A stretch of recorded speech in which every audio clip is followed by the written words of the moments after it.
So today was the last day of closing arguments in the Fani Willis case. What's at stake is that if the judge decides that she is going to be disqualified from this case, she will be disqualified, her entire office will be disqualified, and it's not clear whether this case against Donald Trump trying to steal the election in Georgia, which he totally did, there's audio of it, we all heard it, find me the votes, he said. Why the guy's not in prison? I mean, he did a coup live on TV. He calls people that have audio, and yet the legal and political systems in America are so ineffective. They cannot hold a man to account for trying to overthrow the entire system of democracy. It's incredible. So that's why this case is of such interest and such importance. Let me tell you what happened, then I'll tell you what I thought about what happened. Basically, today, as I said, was the final day of closing arguments summation.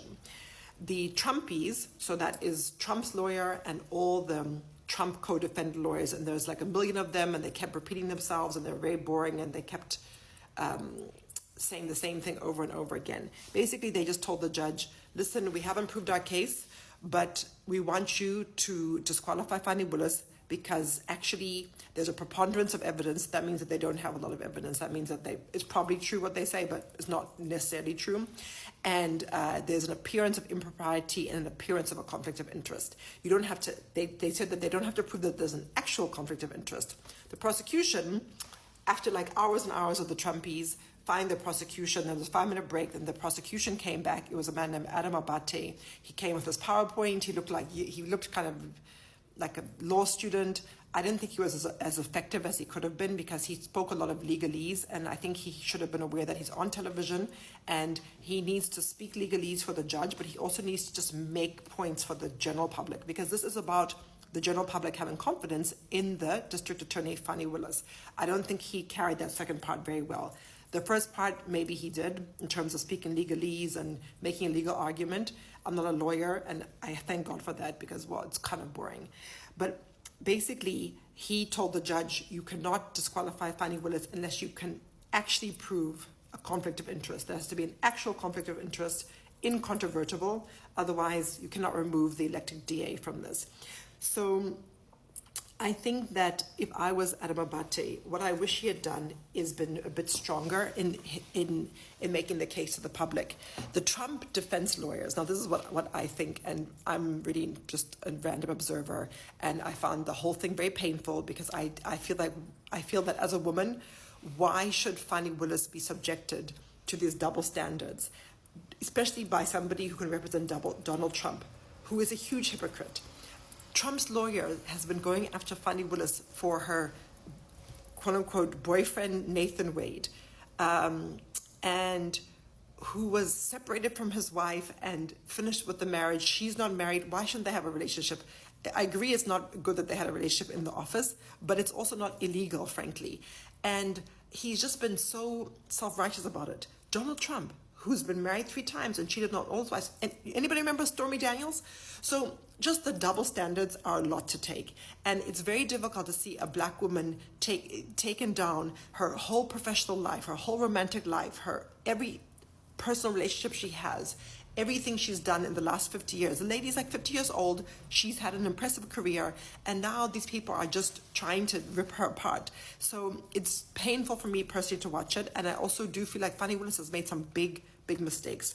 Steve Sato and the Trumpies really went after her for her church speech. That was her first response, public response to the Trumpies lawyers saying that she had an affair with Nathan Wade. That was not a good thing that she did. It was not good from a PR point of view. She went to church and then she talked about racism, which of course there's a lot of racism. For sure there's a lot of racism. But the fact is she did have an affair with the guy in the office, and that was very unprofessional. So she tried to act like they're going after Nathan Wade because he's a black man, etc. No, they're going after him because he is her lover. So I agree with the Trumpies on that. And they accused her of playing the race card and the God card, and they kept going on and on about it. So I just think I had written at the time that she should have hired a public relations crisis communications team, which maybe she did, but then they don't know what they're doing, because that was another self-inflicted wound. So she has a lot of self-inflicted wounds, Fani Willis, even this whole affair. Okay, so basically, appearance of a conflict of interest, actual conflict of interest. Which one is it?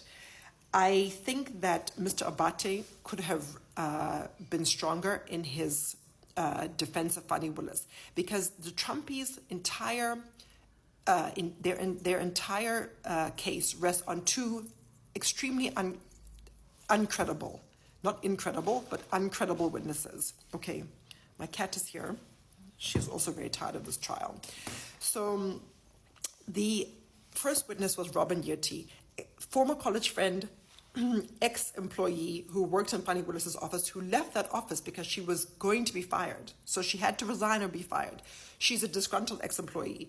Her testimony was not credible in general because she was very yes-no. She didn't want to be there. She was a hostile witness. She didn't seem to know much of anything. So I think that Robin Yeti is not a person you can hang your hat on. Then the other witness for the defense, for the Trumpies, and they're very upset about this. Now, Terrence Bradley, who's the ex-law partner, ex-divorce attorney of Nathan Wade, he also left the law partnership he had with Nathan Wade under very bad circumstances. He was accused of sexual assault, not by one, but by at least two women. So he could also be seen to be disgruntled. He was an extremely evasive. I mean, to say he's evasive, that doesn't even sum it up. He was an awful witness. Now, Ashley Merchant has leaked to the, or I'm not sorry, I can't say it was Ashley Merchant. One of the Trumpy lawyers or somebody has leaked to the media the text messages that Ashley Merchant, one of the Trumpy lawyers, has with Mr. Bradley. So Mr. Bradley basically did text her that Nathan Wade and Fani Willis had begun their relationship well before they did, which goes to their credibility. Are Fani Willis and Nathan Wade lying on the stand? It's a terrible thing if they are, because they're both lawyers, they're both judges, and they should be held to the same standard any of us would. You can't lie on the stand, right? So that would be terrible. But now, these are text messages. But in his sworn testimony, when he went into the court of law and he swore on the Bible and he swore to tell the whole truth, he said that this was speculation. He didn't have a specific knowledge, that he doesn't even know why he did that. So, but then the Trump lawyers are like, they told the judge, you should take his text messages over his sworn testimony. So then why do we have to go to court? I mean, that's just ridiculous. Of course, testimony should be put at a higher value than text messages. People can text just anything. So the thing is, he's such a shady guy. I have no idea. I really cannot say which way or the other. But in sum, the judge said he's going to evaluate all the evidence and he's going to come back within 2 weeks and give an answer. Now, right now, things are very bad. If you want to see Trump prosecuted before the election, it's looking very bad. The Supreme Court is running interference for Trump. They're trying to delay his trial and helping him to delay his Jack Smith election theft trial, which he totally did, and I don't know why he's not in jail for that, number one. Number two, this judge in Florida for the classified document theft, which he totally did, and he should be in jail for that too. She's also trying to run interference for Trump. Now, if Fani Willis gets disqualified for the Georgia election case, then I have to say, America, what the hell? Like, you're supposed to be a mature democracy. You're the world's oldest democracy, I think you like to say. But if you cannot put forward a legal and political system that can hold Trump to account for trying to overthrow your entire democracy, then I have to say that I'm very concerned about the future of democracy. So it's been a long day. I don't know what's going to happen. The judge was not clear also on his cell phone, if he's going to take into account the cell phone data that they have. But basically, the Trumpies are arguing that Fani Willis was trying to get some kind of life of the rich and famous from, paying Nathan Wade. I mean, they went to Napa Valley and they stayed in DoubleTree. As the prosecution said, not the Ritz-Carlton, not the Four Seasons, the DoubleTree. So that is just a nonsense. Fani Willis, I hope you survived this, but you made some big mistakes and democracy is at stake.